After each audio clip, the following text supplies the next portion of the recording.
हे भगवान, अरे मुझे लगभग ये बताना नहीं है 284 का फोरक्लोजर डेटा, और ये इतना चौंकाने वाला है कि मुझे नहीं पता कि अगर डेनियल डिमार्टिनो नहीं होती तो भी, तो क्या मैं इसे वीडियो में शामिल करता। बूथ इसका रीट्वीट कर रही हैं, क्योंकि जाहिर है आप जानते हैं वह अपना होमवर्क करती है और वह शानदार है। आप जानते हैं मैं उससे व्यक्तिगत रूप से जानती हूं और वह अपने काम में कोई कमी नहीं छोड़ने वाली है। अब उसे समझ में नहीं आ रहा। मुझे यकीन है कि उसने पहले भी फेक न्यूज को रीट्वीट किया होगा, लेकिन मुझे नहीं लगता कि यह बहुत बार होता है। और फिर मैंने यहां थोड़ा सा शोध किया जिसे आप देखेंगे, ऐसा लगता है कि यह सही हो सकता है। तो चलिए 2024 के फोरक्लोजर डेटा में गहराई से उतरते हैं और आप लोग खुद तय करें कि आपको लगता है कि ये आंकड़े कितने सटीक हैं। बैठ जाओ, बेल्ट बांध लो, इकड़ा पेय पीने का समय है। ठीक है, चलो शुरू करते हैं। यह mortgage calculator dot O R पर है। तो उन्होंने लगभग एक दृश्य पूंजीवादी चीज की तरह किया, जहां उन्होंने ये मैं नहीं जानता कि आप इन्हें क्या कहेंगे, आरेख यहां रखे हैं। ये मूल डेटा के दृश्य प्रतिनिधित्व, ये आपको चीजों को एक ऐसे तरीके से देखने में मदद करता है जो समझने में आसान है, चलिए कहते हैं पचाने में। और उनके पास यहाँ उनके रसीदें हैं। देखो, अगर तुम, उन्होंने वास्तव में यह दिया। चलो शुरू करते हैं। उनका स्रोत अमेरिका है, राज्य की जनगणना ब्यूरो। मेरा मतलब है अगर मेरे पास कल कुछ समय है तो मुझे census.gov पर जाकर इसे दोबारा चेक करना होगा, लेकिन चलो यहां इस पर बात करते हैं। तो ईच अमेरिका में आवास, स्थिरता की स्थिति, निष्कासन और फोरक्लोजर का मानचित्रण किया गया है। यूएस में क्या निवासियों का सबसे उच्च प्रतिशत है जो निष्कासित होने की संभावना रखते हैं, या बंद कर दिया। तो आप किराएदारों को देख रहे हैं और आप उन गृहस्वामियों को देख रहे हैं जिनके पास वह बंधक भुगतान है। स्पष्ट है वे अपने घर के मालिक नहीं हैं। और मैं नीचे जाऊंगा और पढ़ूंगा कि वे इन निष्कर्षों पर कैसे पहुंच रहे हैं। लेकिन मूल रूप से जो वे कर रहे हैं वह यह है कि वे आय स्तरों को देख रहे हैं और वे कह रहे हैं ठीक है, आवास लागतें क्या हैं, एक औसत घर के लिए बंधक लेने की लागत क्या होगी, और वो कैसे कैसे हम उस बिंदु के कितने करीब पहुंच रहे हैं जहां ये उनकी आय का इतना बड़ा हिस्सा ले रहा है कि उनके लिए भुगतान करना संभव नहीं है। मैं ये नहीं कह रहा कि यही पूरी वजह है ये, लेकिन मैं लगभग निश्चित हूं कि यह एक इनपुट है। हम इस पर थोड़ी देर में बात करेंगे। प्रत्येक अमेरिकी राज्य में 2024 में बेदखल होने या कब्जा कर लिए जाने की संभावना वाले निवासियों का औसत प्रतिशत 10.1 बिलियन अमेरिकी डॉलर है। राज्य, अब इन नंबरों पर नजर डालें। 19.9% के निचले स्तर से 38 फिर से कहिए, मतलब ये चौंकाने वाला है। यहां वे कहते हैं उन वयस्कों का प्रतिशत जो किराए या बंधक में पीछे हैं और जो 2 महीनों के भीतर निष्कासन या फोरक्लोजर का सामना करने की संभावना रखते हैं। तो ऐसा लगता है कि वे आय डेटा पर नजर डाल रहे हैं, लेकिन फिर वे बंधक डेटा, बैंकिंग डेटा पर भी नजर डाल रहे हैं। मुझे यकीन नहीं है। मैं वास्तव में इसमें और गहराई में जाने के लिए उत्सुक हूं। मतलब इसे देखिए, आइडाहो 38 लोग किराएदार वार्म बंधक वाले घर के मालिक। चलो मैं इसे एक और तरीके से कहता हूं तो ये यहां गहराई से समझ में आ रहा है। आइडाहो की जनसंख्या का 38% जो अपने घर के मालिक नहीं हैं, जो या तो किराया चुका रहे हैं या बंधक चुका रहे हैं, वे निष्कासन या फोरक्लोजर से 2 महीने की दूरी पर हैं। अविश्वसनीय। यहां अमेरिका की 15 सबसे बड़ी कंपनियां हैं। महानगर महानगर क्षेत्रों को प्रतिशत के अनुसार रैंक किया गया है। Dallas fort worth 39%। और सबसे कम पर हमारे पास न्यूयॉर्क, न्यू जर्सी या न्यूयॉर्क और न्यूयॉर्क है। ये 24.7% पर है। ये सबसे कम पर है। अमेरिका औसत 30.7% है। यहाँ महीने के अनुसार विवरण है और आप देख सकते हैं कि यहाँ से ये अजीब उतार चढ़ाव हैं।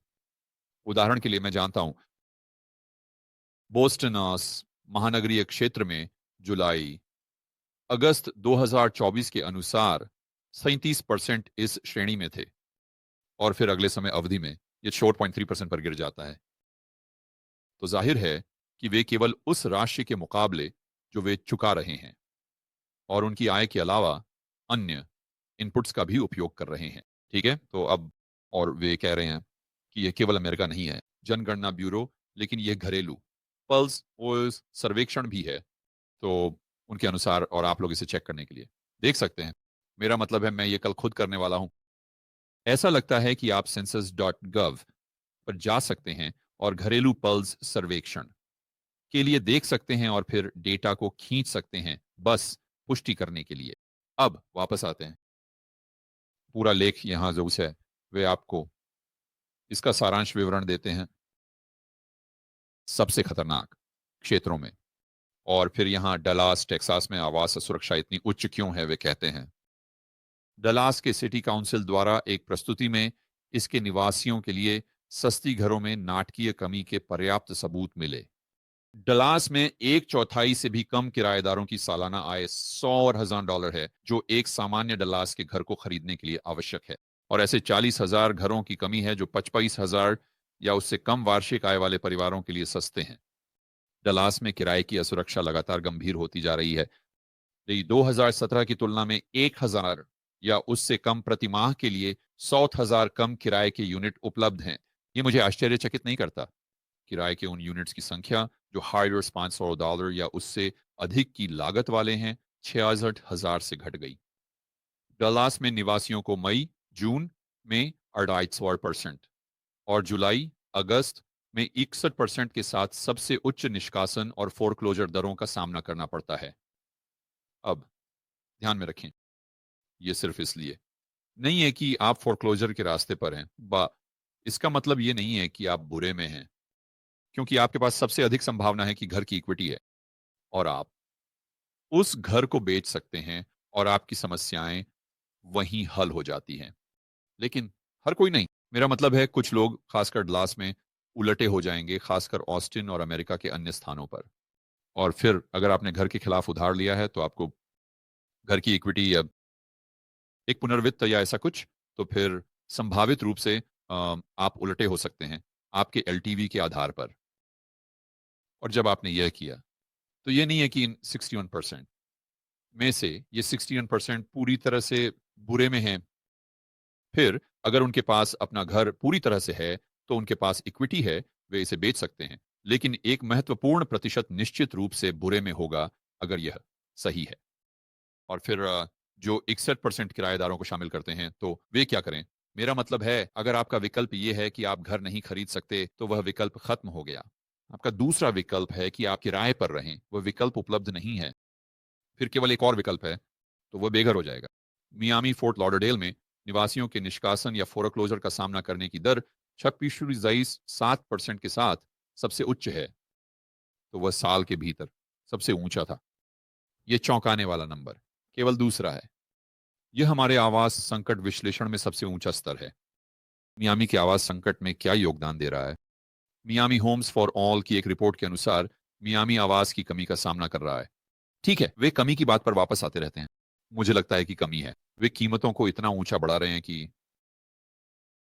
किराएदार किराया नहीं चुका सकते, एंड जो लोग घर खरीद रहे हैं वे बंधक का भुगतान नहीं कर सकते।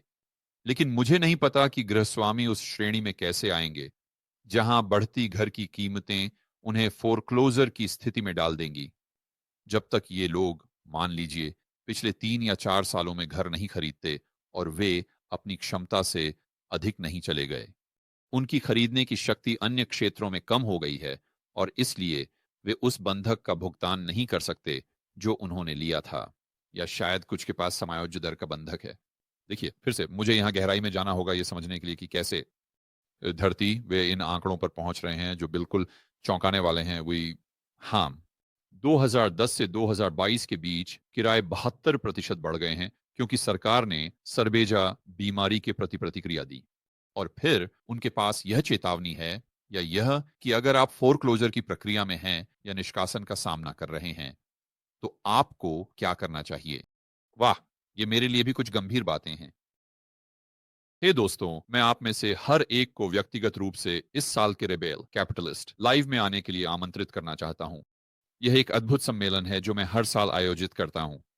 यह आपको एक बुलेट प्रूफ पोर्टफोलियो बनाने में मदद करता है। यह आपकी व्यक्तिगत स्वतंत्रता और आजादी को बढ़ाने में मदद करता है और साथ ही यह आपके नेटवर्क के आकार को भी बढ़ाने में मदद करता है। दूसरे शब्दों में, आप बहुत से समान विचारधारा वाले व्यक्तियों से मिलते हैं। साथ ही रेबेल कैपिटलिस्ट, यह ऑरलैंडो में है 20 मई से 25 मई तक। पिछले वक्ताओं में Robert Kiyosaki, Ron Paul, Peter Schiff, Mike Maloney, Lyn Alden जैसे लोग शामिल रहे हैं, बस कुछ नाम लेने के लिए। तो अपने टिकट जल्दी से जल्दी पाने के लिए और यह जानने के लिए कि इस साल के रेबल कैपिटलिस्ट लाइव में कौन बोल रहा है, आप rebelcapitalistlive.com पर जा सकते हैं। और बस एक छोटी सी अंदर की जानकारी, अगर आप अपने टिकट जल्दी ले लेते हैं तो आपको छूट मिल सकती है, क्योंकि जैसे जैसे हम कार्यक्रम के करीब पहुंचते हैं टिकटों की कीमत बढ़ती आती और जाती है। तो इंतजार मत करो, अभी rebelcapitalistlive.com पर जाइए और अपने टिकट ले लें। मैं आपसे ऑरलैंडो में और 30 मई से 25 मई तक मिलूंगा।